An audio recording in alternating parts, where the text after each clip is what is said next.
Right now, there is a good chance you are doing something that almost no other animal on Earth can do. You are sweating.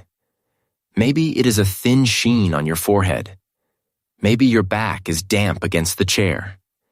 Maybe your hands go clammy when you are nervous, or your shirt sticks to you on a hot day and you hate it. We all hate it. Sweat is the thing we hide. We buy sprays and powders and special shirts to stop it, to mask it, to pretend it is not happening. We treat it as a flaw, a gross little malfunction of the body, something to be ashamed of. But that slick of salty water on your skin is not a flaw. It is one of the most extraordinary weapons in the entire history of life on this planet. It is the reason your ancestors did not just survive, but conquered. It turned a slow, soft, weak, clawless ape into the single greatest endurance hunter the world has ever seen. You are not descended from the strong. You are not descended from the fast. You are descended from the ones who would not stop. And the thing that let them never stop, the thing dripping down your neck right now, is sweat. This is the story of the strangest superpower a human being has, the one hiding in plain sight on your own skin. Let me show you what your body is really built to do. Start with a simple, humbling fact. In almost every physical contest that matters in the wild, a human being loses. You are not strong. A chimpanzee, half your weight, could tear your arm from its socket. You are not fast. A deer, a dog, a rabbit, a squirrel. Nearly everything can outrun you over a short distance. You have no claws. Your teeth are pathetic little pebbles. Your skin tears like paper. You cannot climb like a monkey, swim like a seal, or fight like a cat. Drop a naked human into the wild with no tools, and by every normal measure of an animal, you are prey. And yet, somehow this soft, slow, weak creature spread to every corner of the planet, hunted animals 10 times its size, and ended up on top of every food chain on Earth. How? What did we have that a lion did not? The answer is almost unbelievable. We could keep going, longer than anything. And it all begins with the day our ancestors did something no other great ape has ever done. They took off their coat. Look at a chimpanzee, a gorilla, an orangutan. They are covered, head to toe, in thick hair, a dense fur coat, exactly like nearly every other mammal on Earth. Now look at yourself. You are, compared to them, almost completely naked. A few patches here and there, but your skin is bare, exposed, out in the open. You are the naked ape, and that is deeply, deeply strange. Fur is precious. It keeps an animal warm through freezing nights. It shields the skin from sun and thorns and teeth. Losing it should have been a disaster. So why on earth would our ancestors give up the one coat that every other mammal keeps? Because of a problem. A killer problem. Heat. Picture the world our ancestors stepped into millions of years ago. Not the shady forest their cousins stayed in. The open savanna. Grasslands stretching to the horizon under a blazing African sun. Out there, in the middle of the day, the heat is a hammer. And a body that works, a body that moves, that runs, that hunts, generates its own heat on the inside, like an engine. Push that engine hard, under that sun, wearing a thick fur coat, and you will cook.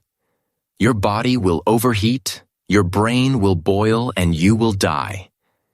Heat is not a minor danger out there. Heat is the danger. It is the invisible wall that stops every hunter in its tracks. Every hunter, that is, except the one that found a way around it. Our ancestors solved the heat problem in a way no other large animal ever has, and they solved it with two changes so simple and so total that they remade the entire body. First, they shed the coat. And second, they turned the whole surface of their skin into a cooling system.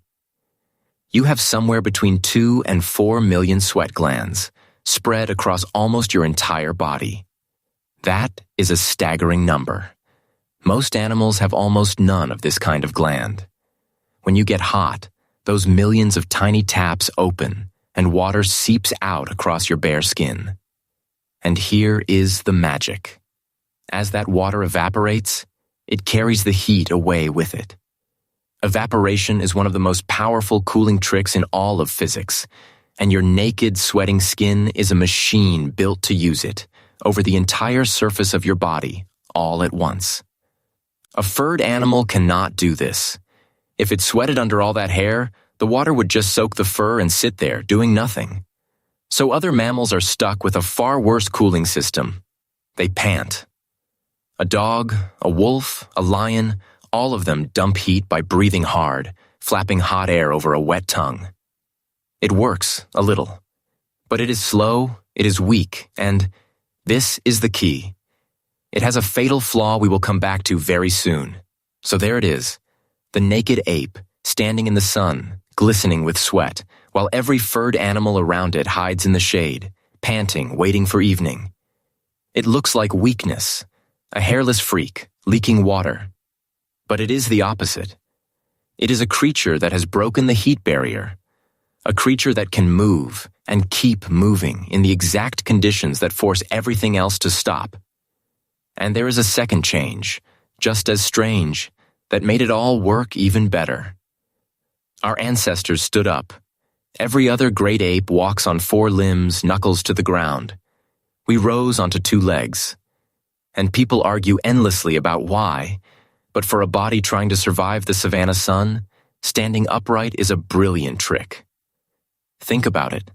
At midday, when the sun is directly overhead, a creature on all 4s presents its whole long back to the sun, like a solar panel soaking up heat. But a creature standing tall presents only its head and shoulders. Far less of you is hit by the fierce noon sun. And you lift the rest of your body up, off the baking ground, into the moving air, where the breeze can carry your sweat heat away. Standing up did more than that, of course. It freed the hands to carry, to throw, to make. It lifted the eyes high to see across the tall grass. But for our story, the key is this. Upright, naked, and sweating, our ancestors had built something new under the sun. A body that could stay cool while it worked, in the deadly heat of the open day, when every other predator was forced to lie down and quit. Now, let us put that body to the test. Let us go hunting. Here is the puzzle our ancestors faced. They wanted meat. Meat is rich, packed with the energy and fat a big, hungry brain needs. But they had no claws, no fangs, no speed, and for most of the story, not even good weapons. So how does a slow, weak ape catch a fast, strong animal? How do you kill an antelope when it can outrun you in seconds, and you have nothing but your own 2 bare feet? The answer is one of the most beautiful and brutal ideas in all of human history. You do not outrun it. You outlast it. You do not need to be faster. You need to never, ever stop. It is called persistence hunting, and it works like this. Pick your animal, a kudu, an antelope, a gazelle, something big and fast. Now pick the hottest part of the hottest day, when the sun is a furnace overhead. And you simply start to jog after it. Not a sprint. A steady, relentless, patient trot. The animal, of course, bolts. In seconds, it is a speck on the horizon, and you think, this is hopeless. But you keep jogging. You follow its tracks, its bent grass, its droppings, and after a while, you find it again, standing in the shade, panting hard, trying to dump the heat it built up in that panicked sprint. And the moment it sees you coming, it must bolt again, before it has cooled down. So it sprints again, and stops again, and you, jogging, sweating, cooling yourself with every step, close the gap again, and again, and again. Do you see the trap? Every time that animal runs, it builds up a furnace of heat inside its body. And its only way to cool down, panting, only works when it stands still. But you will not let it stand still. You keep appearing on the horizon, forcing it to run before it has cooled, so its inner heat climbs and climbs and climbs, with nowhere to go. And here is the fatal flaw of panting I promised you. A galloping animal cannot pant properly. When it runs, its guts slam back and forth against its lungs like a piston, and its breathing is locked to the rhythm of its stride. It physically cannot take the deep, cooling breaths it needs while it is running flat out. So the very act of escaping is the act of overheating. The faster it flees, the hotter it gets, and the less it can cool. You, meanwhile, have no such problem. Your breathing is completely unhooked from your stride. You can pant and jog at the same time, all day. Your sweat pours out and evaporates and cools you with every kilometer. So while your prey is spiraling toward a deadly fever, you are simply warm, comfortable, patient, still coming. After a few hours of this, and it can take hours, the animal's body temperature climbs past the point of no return. Its muscles fail, its legs fold. It collapses in the dirt, not from a wound, not from a weapon, but from heat. Cooked from the inside by its own escape. And the naked ape, still standing, still sweating, walks up calmly and finishes a hunt that a lion, a cheetah, a wolf could never have won, because none of them could have kept going in that heat. Only you. This is not a fairy tale. Persistence hunting has been watched, filmed, and recorded in the modern world. The sand people of the Kalahari have run down antelope this way in living memory, chasing a kudu across the burning sand for hours until it drops. From the deserts of Mexico to the plains of Africa, humans have used their bodies as endurance engines to run their dinner into the ground. It may be one of the very oldest ways our kind ever hunted. And it asks for nothing but the one thing we are supremely, absurdly good at. Going, and going, and going. But there was a catch, and solving it may be one of our oldest inventions. To sweat, you must drink. Pour liters of water out through your skin under that sun, and if you do not put it back, you become the one that overheats. So the endurance hunter needed to carry water out into the dry, open land. And no other animal on Earth carries a water bottle. Our ancestors learned to hollow out a gourd, to fill an ostrich eggshell, to use the stomach of a dead animal as a flask. That simple act, carrying your own supply of water into the heat, may be one of the very first pieces of survival technology we ever made, and without it, the whole strategy falls apart. The chase was won not just by the body, but by the mind that thought to bring the water. And when you understand this, some of the strange animals around us suddenly make sense. Why is the pronghorn of North America absurdly, ridiculously fast? Far faster than it needs to be to escape any predator alive today? Because it may still be running from ghosts. Ancient endurance hunters, long extinct, that could chase for hours. There is even a race, run every year in the hills of Wales, that pits human runners against horses and riders over about 22 miles of rough country. A horse is vastly faster than a human. And yet, on a hot day, over that distance, the humans sometimes win. Think about that. A soft, upright, sweating ape beating a horse. Because past a certain distance in the heat, there is simply nothing on land that can out-endure us. But raw endurance is only half of it.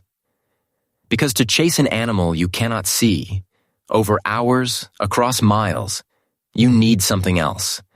You need to think. When your prey vanishes over a rise, it is gone. You do not have its speed to keep it in sight. So you must become a reader of the invisible. A bent blade of grass, a scuffed stone, a single drop of sweat in the sand. A track, deep at the toe, that tells you the animal is tiring. You must look at these tiny scattered clues and, inside your head, rebuild an animal you cannot see. Imagine where it went, why it turned, where it is heading, how much farther it can go. You must run and think at the same time, for hours, holding a picture of a creature in your mind and chasing it across the real world. Some scientists believe this exact act helped forge the human mind itself. To track is to reason. To say these marks mean that thing happened, and therefore this next thing will happen, is the seed of every science that would ever follow. The endurance hunter did not just have the best body for the chase. Chasing may have helped build the best brain, too. The long hunt rewarded the ones who could run far and think deep, both at once. And those were our ancestors. And your body still carries the proof in every joint and tendon that it was built to do this. Look at your legs. They are long, springy levers, storing energy with every stride. Feel the back of your ankle. That thick cord, the Achilles tendon, is a giant spring that a chimp does not have. It catches the energy of each footfall and flings it back into the next step, so running costs you far less than it should. The arch of your foot does the same. Your huge backside, the largest muscle in your body, far bigger than any ape's, fires with every running stride to keep you from pitching forward. Even your head is built for it. A special ligament at the back of your neck holds your head steady as you pound along, so the world does not blur. Long legs, springy tendons, a stabilizing rear, an anchored head, and that vast, cooling skin. Point by point, from your feet to your neck, you are an animal engineered for one thing above all others. Not strength, not speed, distance. We gave up almost everything else to get it. We are slow, we are weak, we bruise and break and bleed. A leopard would win in a second, a horse would win in a minute. But over a day, under the sun, across the open land, there is not a creature alive that can beat a determined human being. Not the horse, not the wolf, not the antelope. Give it enough distance, enough heat, enough time, and the naked, sweating ape wins every single time. We are, quite literally, the best long-distance land animals on the face of the earth. And here is the part that should give you chills. That engine is still inside you. Right now. Think about the strange things humans do that no other animal would ever dream of. We run marathons, 42 kilometers, on purpose, for fun. There are people who run 100 miles across mountains in a single push, through the night, for no reason at all except that something deep inside them wants to. No other animal on earth does this. A cheetah would never run for pleasure. A lion would think you had lost your mind. But we lace up our shoes and we go. And something in us feels, at the end of it, not just exhausted, but alive. That feeling has a name. The runner's high. Push your body long enough and it floods your brain with its own natural chemicals. A wave of warmth and calm and quiet joy. Why would evolution reward the agony of running with a gift of bliss? For one very old reason. Because the ancestors who felt good on the long chase were the ones who kept chasing. Who ran a little farther. Who did not give up when the prey was almost done. Your brain pays you in happiness for endurance because for 1,000,000 years, endurance was dinner. That high you feel is the ghost of the hunt, still rewarding you for doing the oldest human thing there is, refusing to stop. So the next time your shirt sticks to your back and your forehead beads up and you reach, embarrassed, for a towel or a spray, I want you to remember what that water really is. It is not a flaw. It is not a weakness. It is the signature of a champion. Every drop of sweat on your skin is a bead of the exact same weapon that let a slow, soft, weaponless ape run down the fastest animals on earth and walk away with the meat. It is the reason your ancestors did not die in the shade with everything else, but stepped out into the killing sun and owned it. It is why you exist. You come from the ones who could not be outlasted. The engine that ran them across a continent is folded up inside you still. In your long legs, your springy heels, your bare skin, your 2, 3, 4 million tiny cooling taps. You are not the strongest animal. You are not the fastest. You are something rarer, and in the end, more dangerous than either. You are the one that keeps coming. So sweat. Be proud of it. It is the mark of the greatest endurance hunter that ever lived, breathing quietly under your skin, waiting still for the chase.